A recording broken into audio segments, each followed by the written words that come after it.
Give records.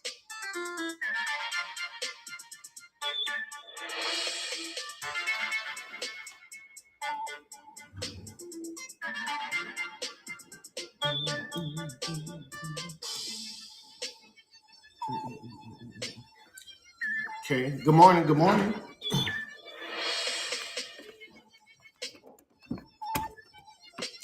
So everybody that was here yesterday, I might say it once or twice, okay? But everybody that was here yesterday, thank you guys for coming out. That was great. We found out what happened is I turned the Bluetooth on. So my phone had jumped to the Bluetooth for some reason. Thought I made sure I brought it in here just in case today. It's always something, right? Stop. Give records. I want to give a shout out to my man FDG Records. Is everybody?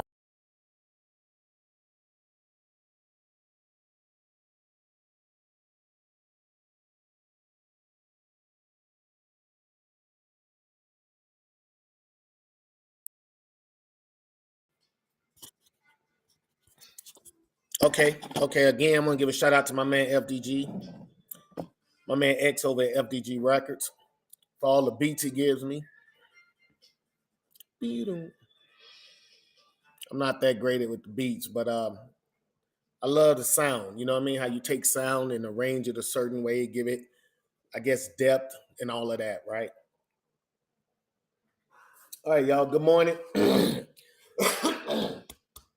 Good morning. Man, that was had to get that up out of here.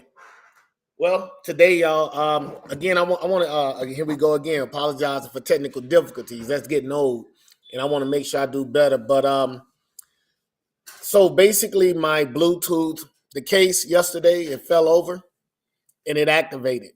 And when it activated, it stopped us from talking. I've got it turned off today, okay? So we're good to go, all right? Let me see, can I try this and add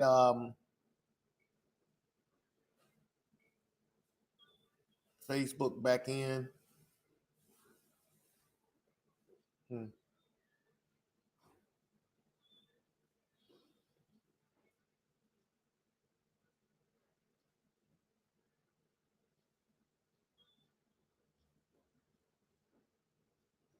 Anyway, so like I was saying, the reason we got discontinued yesterday, that was because well, I can't make you do what I need you to do. So I guess we just have to post this on Facebook later, y'all.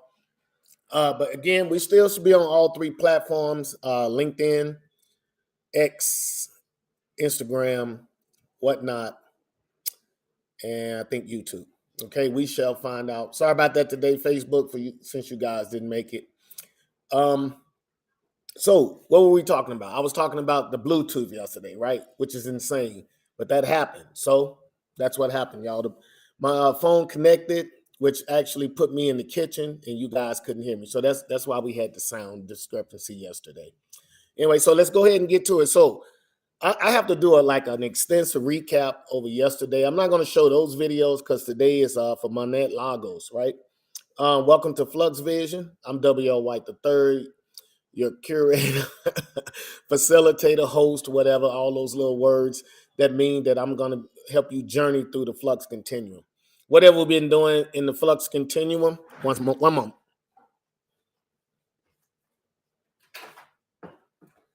So you guys can see me.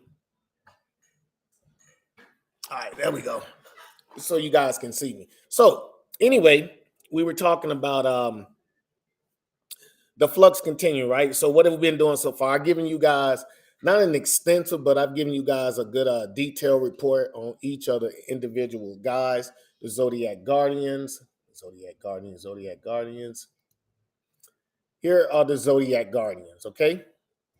Now, these Zodiac Guardians, each one is a dimensional guardian of its own constellation. So let's go. Aquarius, Pisces, Aries, Taurus, Gemini, Cancer, Leo, Virgo, Libra, Scorpio, Sagittarius, and Capricorn. So each one of those constellations that are forever in our night skies, right? So what I did was I put something together and I called it Zodiac Guardians. And now technically, Flux, this series. It's a 12-book series, which is technically about the Lords of Chaos versus the Lords of Order. But what have I done? I've what I've done is I've taken it and I broke it down into like 12 individual books. No Zodiac Guardian is more important than another Zodiac Guardian. Okay, just want to make sure that you guys hear that. Okay, um, and these Zodiac Guardians, y'all. We've been going through them. We've been figuring out, like their introduction, how and behind why I put this out this way, why, certain things that actually allowed me to, I guess, give the characters depth, if you will, right? Because that's basically what I'm doing. I'm giving them depth, giving them life. So there was certain things that probably got me excited about certain individuals. Like some individuals are friends, right? Some individuals are just people I just completely made up, right? And like for instance, there are a lot of caveats in the stories, like some of the places I was in, or I visited, or I was even stationed in in my military career. So like I retired here in El Paso. One of the characters resides here in El Paso. Okay, this is where she's from. So that's kind of what I mean when I say I put a little bit into the character, right? A little of my life. All right, so what we've been doing lately is we've been doing an introductory of each of the characters and what they were doing prior to becoming Zodiac Guardians, right? Now we have actually, I think we've gone over maybe six of the Earth, maybe four of the Earth-based characters. And remember, y'all, this is the Earth-based characters' origin story. And there are also three other Alpha Guardians, and those Alpha Guardians just mean they were living their lives and already, into the world doing what it is they do as Guardians. All right, so these characters are being introduced, each one of them. And the other day, Thursday, I think we did Phase. Yesterday we did Glurt, Gravte, and today we're supposed to do Ember. All right, so for all the Aries people, this character is about you today, and it's about your Zodiac Guardian. There we go. All right, so I still have to go back and have to do an extensive recap, right? Because the sound yesterday, and I do want to give Cancer, those are the Gravte people, their time. So let's get into what Glurt was doing yesterday. All right, catch up when you can, y'all.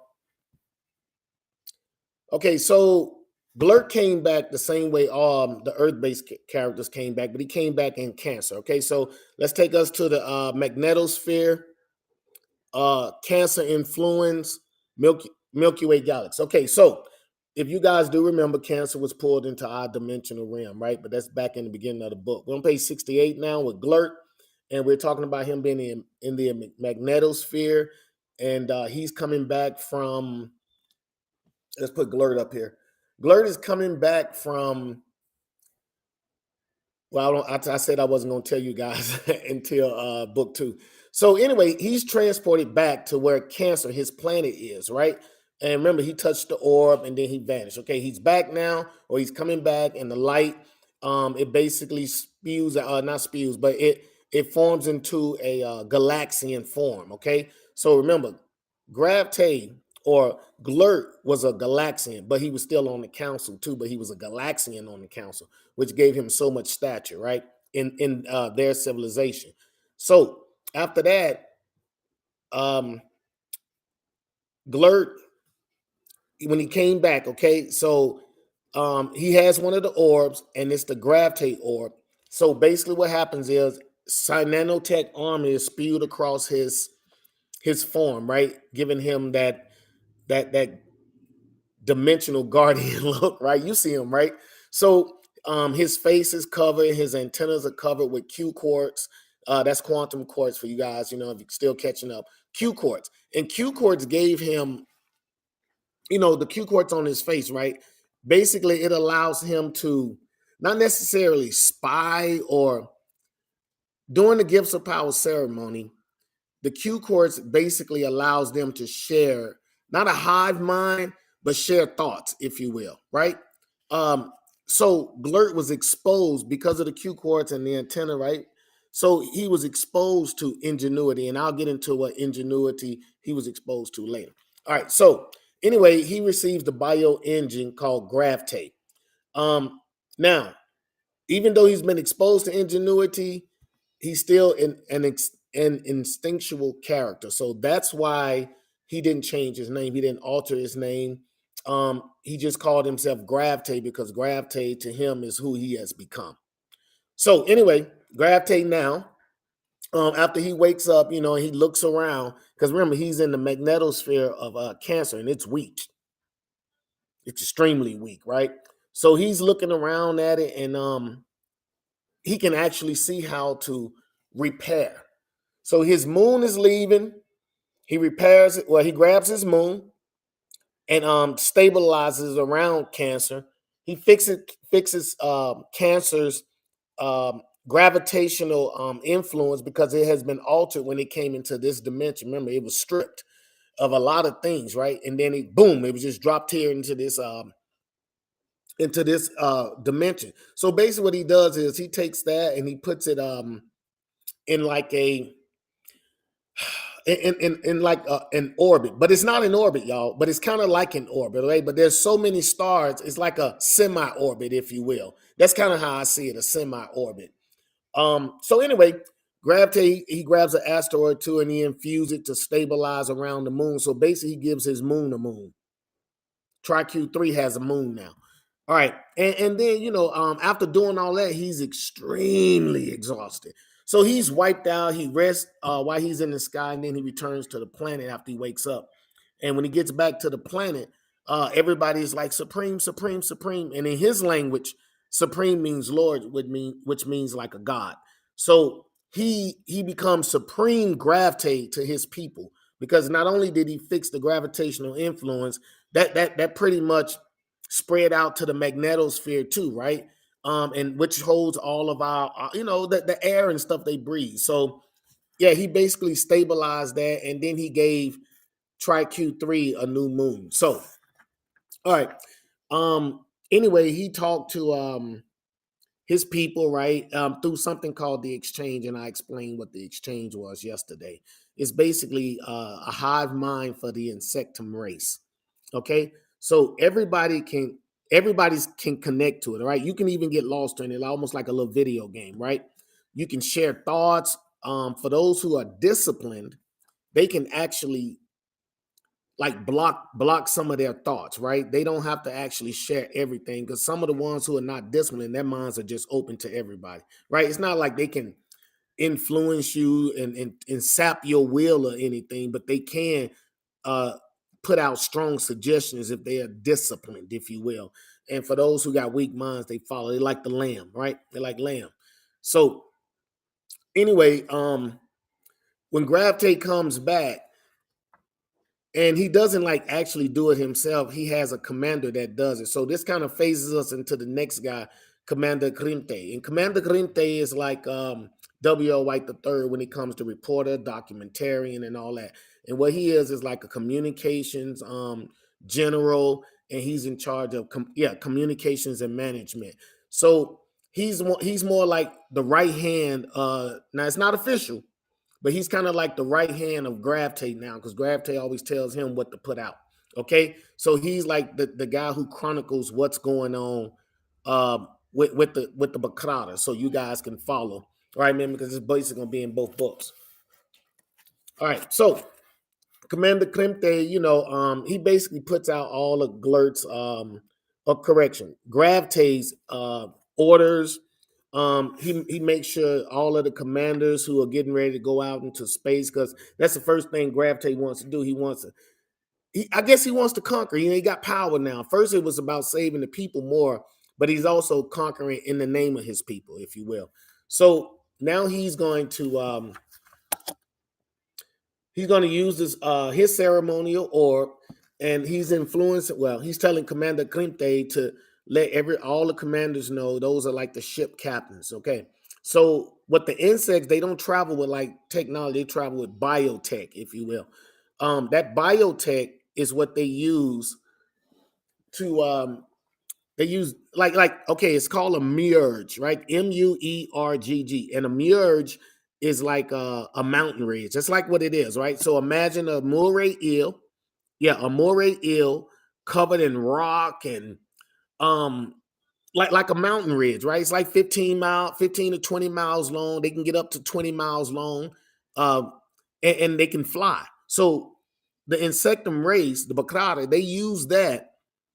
They use these creatures to travel to travel to planet, and they take things like what do they call that? Um, construction. Okay, so basically they let the whole armada know, and they even put all of the planet. Oh man, where is this at? They go through environment, light years from cancer's new environment. Many volunteers disguise cancer. Let their armada. Anyway, they're supposed to put these atmospheric things on the and I had it written it out, y'all. So I'm just not looking at it as I was before, but they put out the all of these terraforming. Wow, that was so crazy. Terraforming equipment, right? All of that stuff goes on the Mirage, right? They travel to other planets and then they can even alter their habitat and make the planet more like theirs, right? So they have all of this stuff like that, which causes, but it's biotech. It's more like through organic. It's an organic way of doing everything, and the insectums, they've learned how to do that, and that's what's going on. So anyway, Commander Clemte, and they basically they put all of the armada, the whole armada. Well, let's say not the whole armada, but they put a lot of the armada behind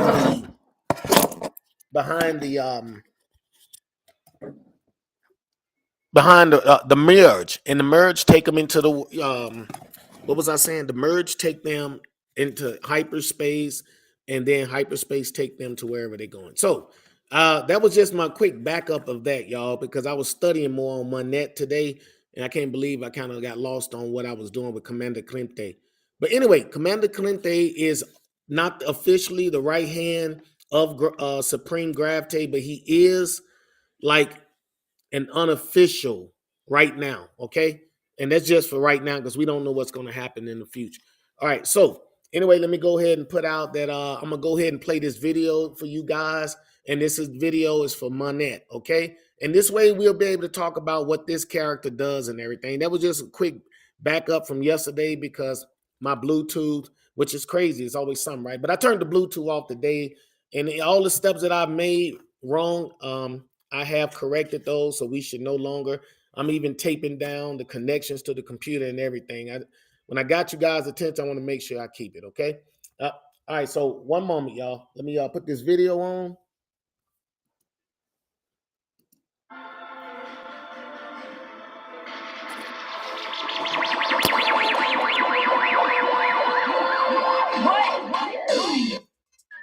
Monet Lagos, upper atmosphere, photosphere, corona, Earth's sun.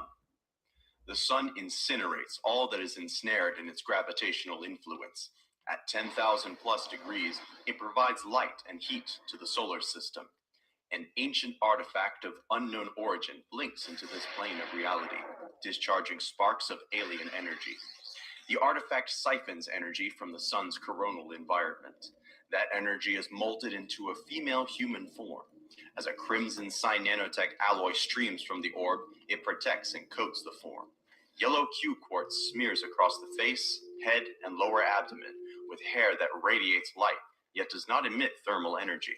She struggles through her waking moments, overwhelmed with emotions of freeing her sister. She is momentarily stunned and in awe while taking notice of her current surroundings. She is the first human to ever witness this phenomenally exotic and breathtaking view.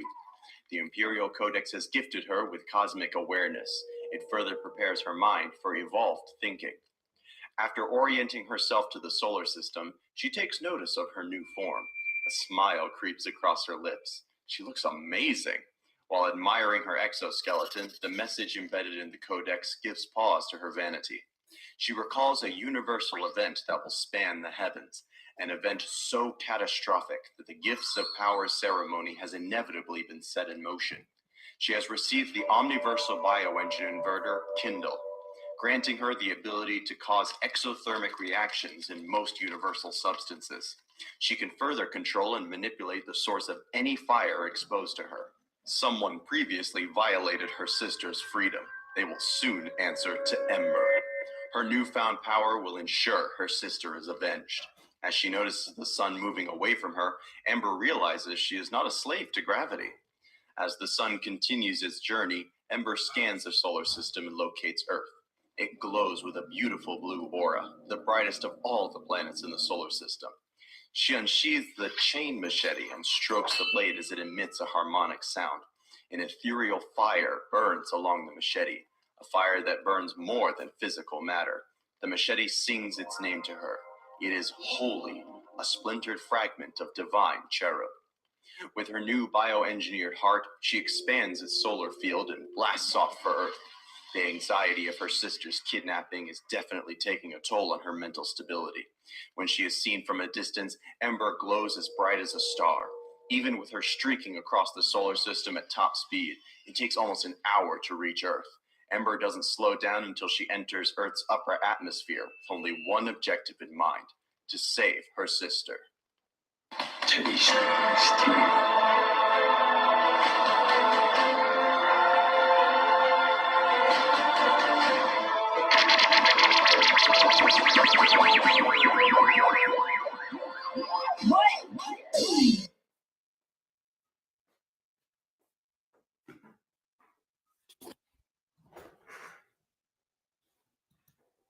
Okay, y'all, I'm back, and it is time to do the recap for Ember.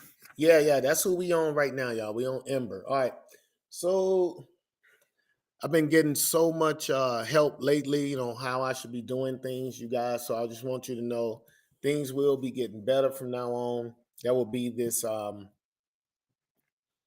change probably after I get back from Atlanta. So for all you guys who didn't know, I will be attending the Urban Nerd Con in Atlanta, Georgia, April 26th to 28th. And those will be the days that we do the show. And I will be streaming from there. Believe it or not, I told you I've been getting a lot of assistance. So I want to say thank you to everybody who's been sharing or whatever you guys are doing out there. Keep doing it, okay? If you're not doing it, let's start doing it. But for all you guys, whoever's doing what they're doing, I mean, I got in touch with a television station, like it's a black entertainment television station, right? It's called TAN, and that's TAAN. And they said that I will be able to stream this show from Atlanta and through their network, so that their people can see what it is that I'm doing on that end, or let's say what Flux Continuum is doing on in Atlanta. So again, y'all, I just want to say thank you. It humbles me, right? I wanted to say that earlier, y'all, and I guess maybe that was on my mind. Maybe I should have said it first, but I just want to say thank you, because I mean, it's been so many things happen. Even this Urban Nerd Con that happened. I mean, I didn't know about it, and I was like basically told, hey, if you want to attend, you can attend, and we'll take care of everything. And that's what happened. So again, thank you guys for what you're doing. Keep doing it. Keep sharing. Keep doing all that. I appreciate the love. But anyway, let's get back to it. So I don't know if you guys remember who Monet Lagos was, but Monet Lagos was the young lady who has a twin sister, and her twin sister was kidnapped. Okay. And she came up missing, and she couldn't find her sister. So she was actually on the phone, I think, when her sister came up missing. Long story short, she because I'm doing a recap for her. Long story short, Monet decided to pierce the facility. So she goes through the drainage, and all that to sue it. And she actually gets there. She goes into a computer. She finds like this secret level that actually exits. It's so far underground, it exits the facility like miles away. So that's where she goes to look for her sister. She gets down there. She's making the journey to the exit, and she runs into a couple of guys, like 2 or 3 guys, and those 2 or 3 guys say, I thought we threw her in the trunk. Like, so they basically told her, that they, her sister, right? Because she has a twin sister, right? They're identical. So they immediately told her, and she gets to fighting with them, but she has an unorthodox weapon, and that weapon is called a chain machete. So imagine like a cable chain connected to a machete in such a way that you could throw it and whip it back. So if you guys just watch Prey, the Predator series, they have a episode when they talk about the Native Americans, and they went way back to like way when I guess predators first started coming to Earth. And in the movie Prey, the young lady actually does, and I was like, wow, man, I wrote that like 12 years ago. I got to get this stuff out. So she throws an axe, and she was like, I guess it's taking too long for me to go and retrieve the axe. So she puts some type of rope around it, and she learns to throw it and retrieve it without hurting herself. So that's in all theory, that's what Manette does with her chain machete, right? It's just a little thing she does, and she grew up in Manaus, y'all. That's Brazil. I'm not saying it's not civilized. I'm just saying it's a different way of living than maybe the way we live up here. Okay, so anyway, she got into a fight with the guys, and while she was fighting, she got hit by an orb. She got hit by the Ares orb. So now we're not going to talk about where she went and everything that happened. That's in book 2. We're going to talk about her coming back to Earth, because I had to let you guys know that this story is bigger than, I couldn't tell you what's going on in the other dimension, that being one book. And then you come back and you say, hey, we didn't get any substance. Well, I had to give you substance.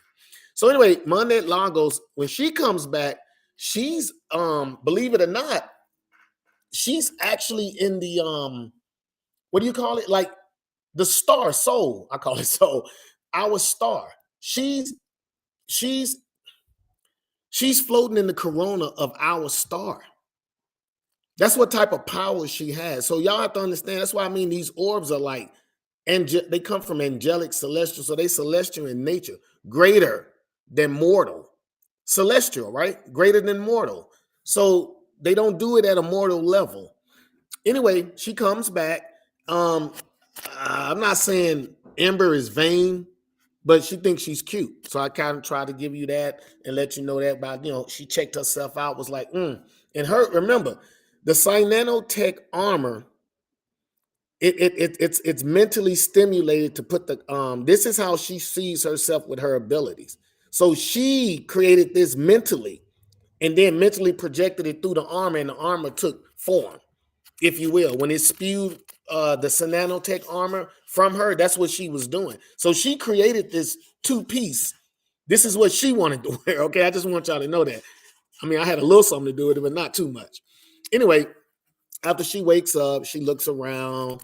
She and I wanted to give you guys, I want to take a second, because even if I was making a movie, I would have took a second to, like, if we could look at a star, if we could get that close and we can see it in its definition, everything that's going on the star, it would be like utterly breathtaking. So I allowed her to go ahead and see that.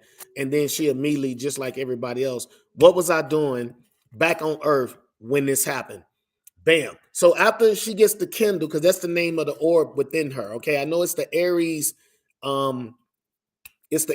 orb, but the orb is called Kindle. That's what's in her chest. That's what replaces her heart. So anyway, after she thinks about her sister, she takes off.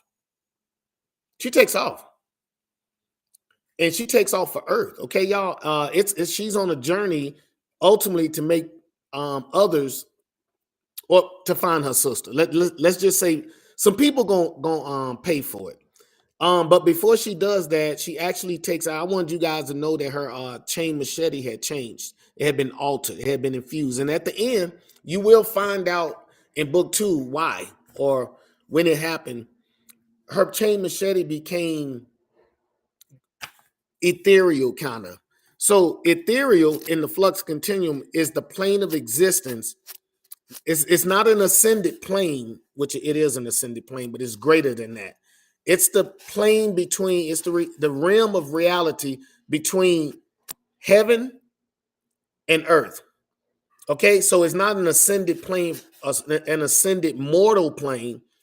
It's like greater than that. So This ascended plane is where like angelic celestials. If you guys didn't know, they have a couple of things in a couple of places, like in Marvel, they have the White Room. I think that's where the Phoenix goes or something. That's like a different plane of existence. That's what I mean. Um, when Owen Wilson, I think that's his name, the Molecular Man, when they did the whole God Doom thing, right. That's a not the God Doom planet, okay, not Battle World, but in the other existence where Molecular Man is. That's a different plane of existence. Not for mortals. It's greater than that, y'all. Like the Beyonders and stuff, right? So that's what I mean. Like the Beyonders, where they are, that would be a plane of existence where we can't exist. Thor can go. What's the guy name? Sentry and Hyperion, them probably can go. They're made for that kind of stuff. And besides, they're greater than human anyway, right? So that's what I mean when I say greater. It's not an ascended plane of existence from a mortal perspective. It's a greater than that. So that realm of existence, they have something. And I don't know if you guys remember, we did do phase this week. We did them Thursday. And while he was down in the planet Earth, he saw an Ethereum core. Remember, it comes from the ethereal plane of existence. It's greater. That's why it's so great. That's why Earth has so much life on it, because the ethereal core we have. Well, in the flux continuum. Okay. So anyway, her sword has been imbued with ethereal. Okay.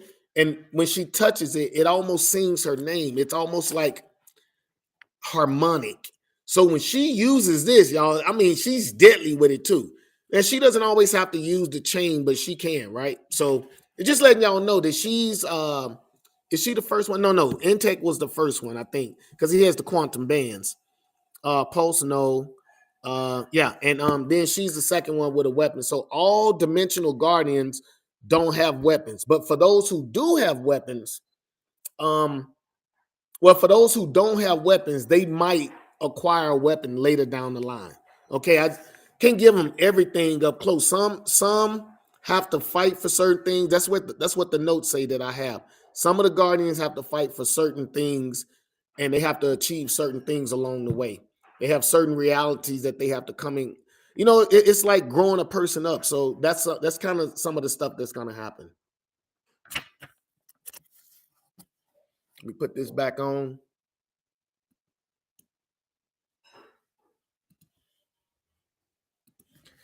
Okay, so long story short, Ember doesn't slow. Okay, she's on her way back to Earth, and we won't find out what happens to Ember until the next time she pops up. Okay, but what I can tell you guys is tomorrow we will get our second Alpha Guardian. Okay, and you guys know Alpha Guardians are the Guardians that were already living, and they were living as the defenders they are already. Okay, prior to this Gifts of Power ceremony that happened.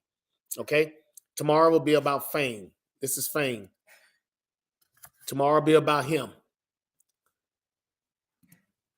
But today we're on Ember. So, hey, any of y'all got any questions? You can go ahead and ask me. I'm prepared to answer these questions today. We got a little time. So if you got any questions, go ahead and holler at me. But while you guys are doing that, I'm going to be talking about other things that happen. So let me turn this off. Bam, we got me back. Okay.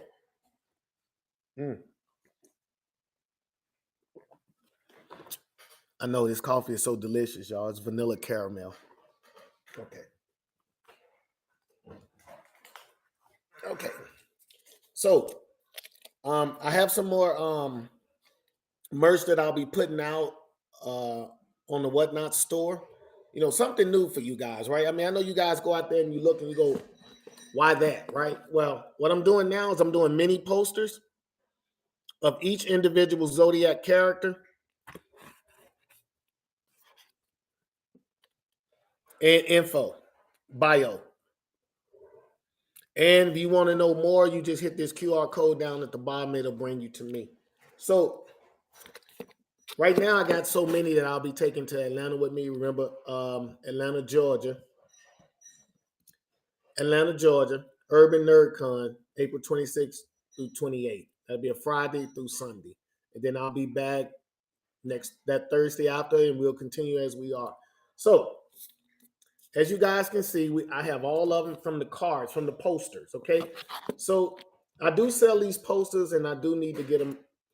I do need to get them on the store. So we have posters, and they will be $10, and it's basically a compilation of all the Zodiac Guardians, and just little details. And the posters are 2 feet, 24 inches by 36 inches, y'all. That's 2 feet by 3 feet. That's big enough for you to be able to read the words that are on each one of the characters. Like each of the words that are here, you should be able to read that. Okay.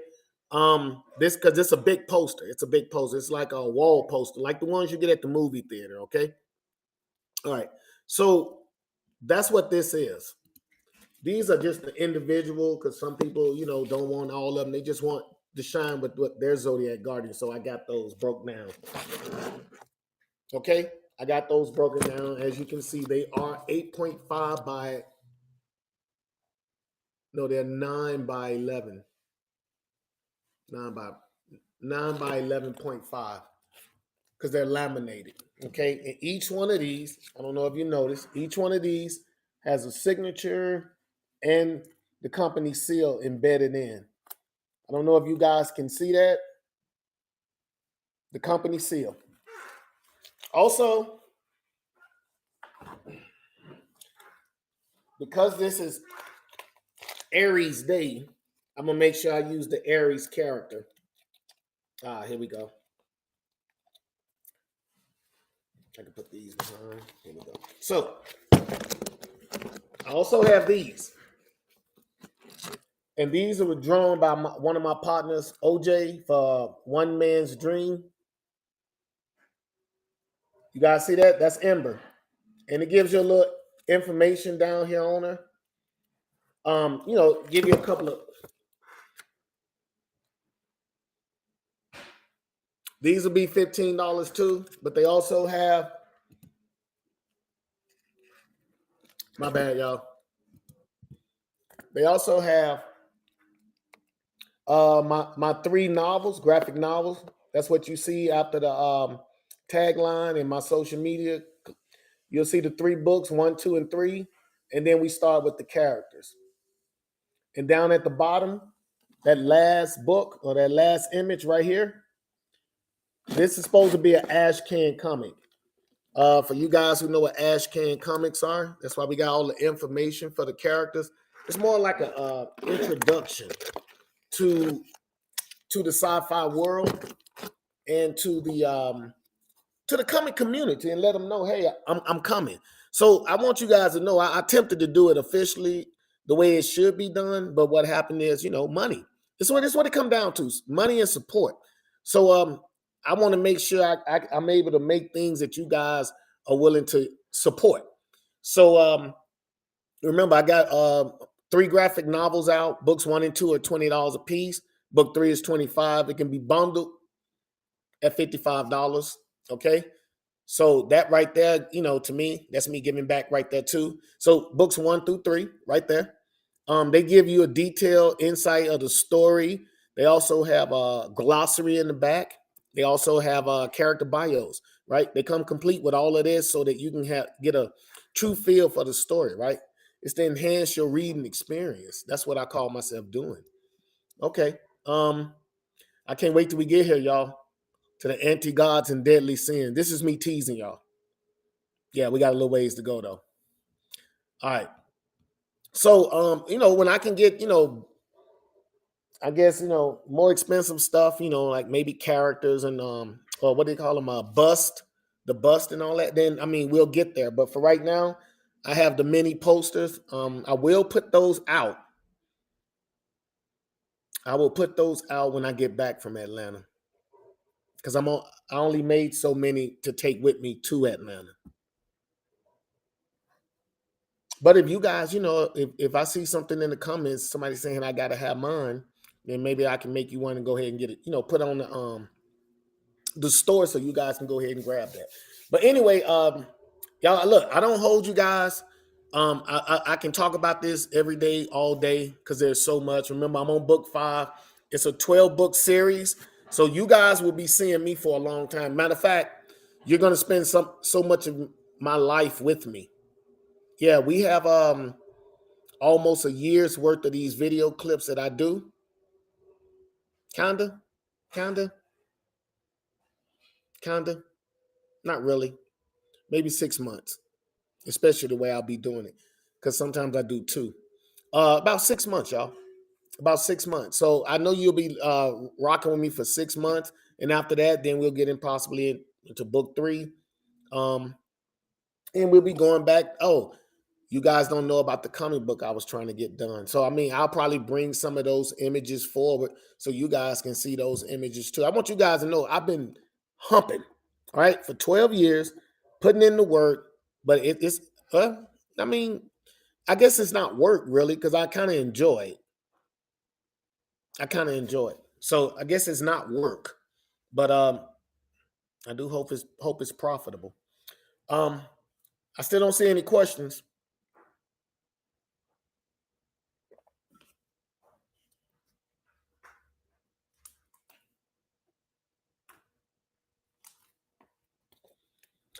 Ember. Ember.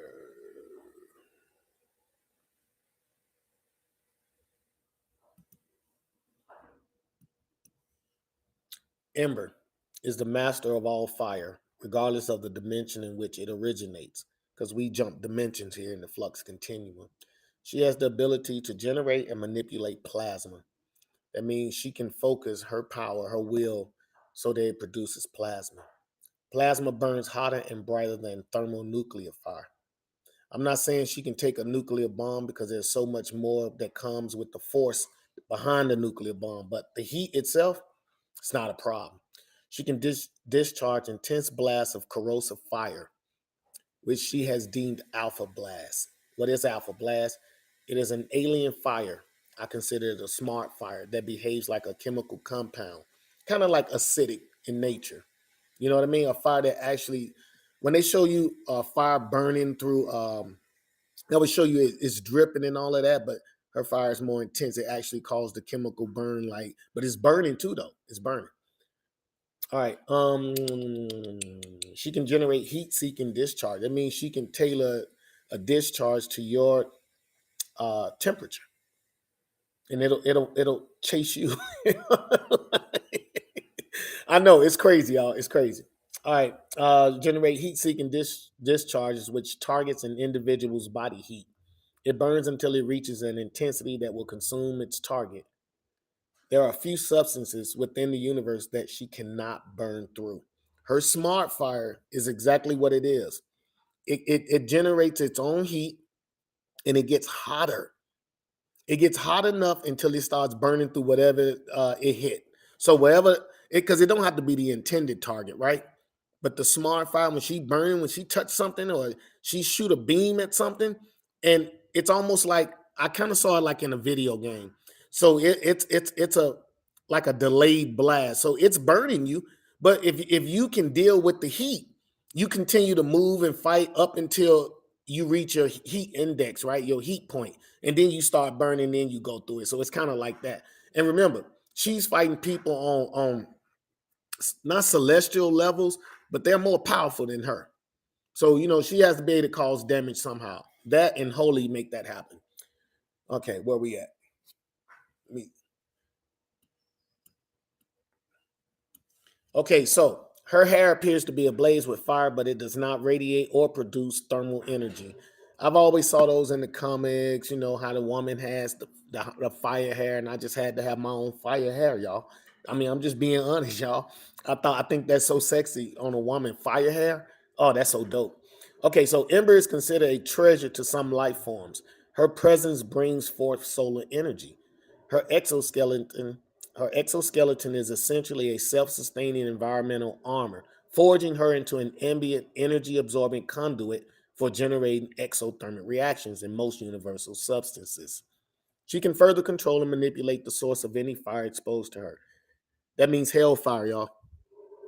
That means she has to learn how to deliver, manipulate hellfire. So I'm letting you guys know we got a lot to do.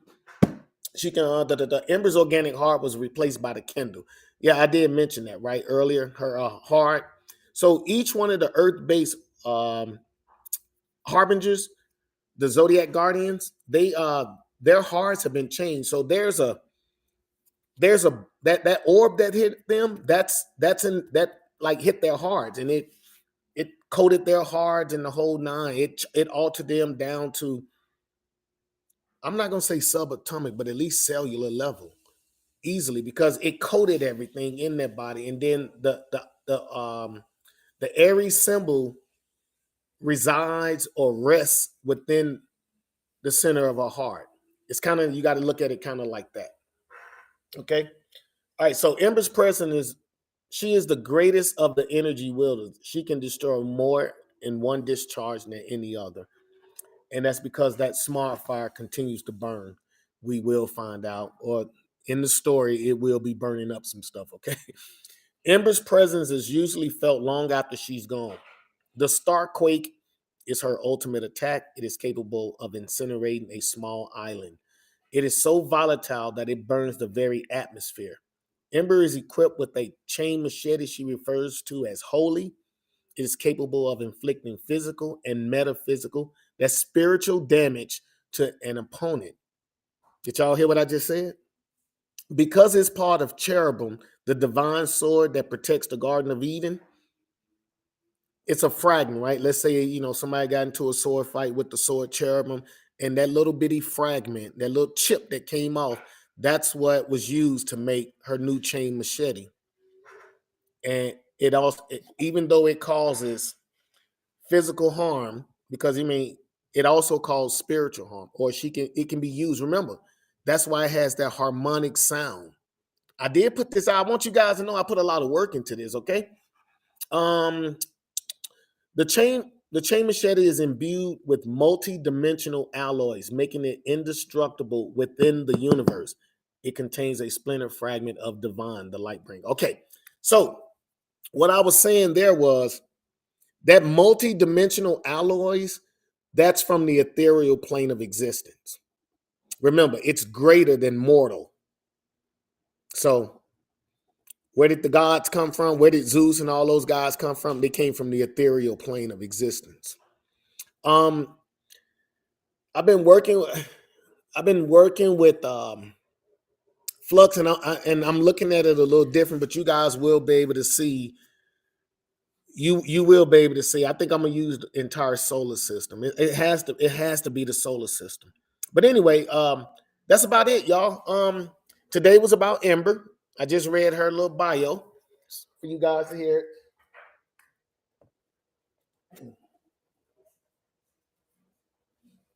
She represents Aries, and she's the guardian of Aries. So for any of you guys who looking for her, y'all can check all this out on any of the social medias. Most of them, you just type in the word flux_chaos, and I show up. Okay, y'all. That's about it. Hope you guys have a great rest of your weekend. Make sure you be on the lookout for these books. These books here. Yep. These books here. This is how I make my money. Y'all make sure y'all be on the lookout for the Zodiac Guardians. And follow me. And we'll be streaming live from Atlanta, Georgia, y'all. And I will be streaming directly through an actual television station. I mean, it's so many great things. I'll be exposed to their entire audience. So, hey, y'all, holla at your boy, kick it with me. All right, y'all have a good weekend. Enjoy yourselves. We out.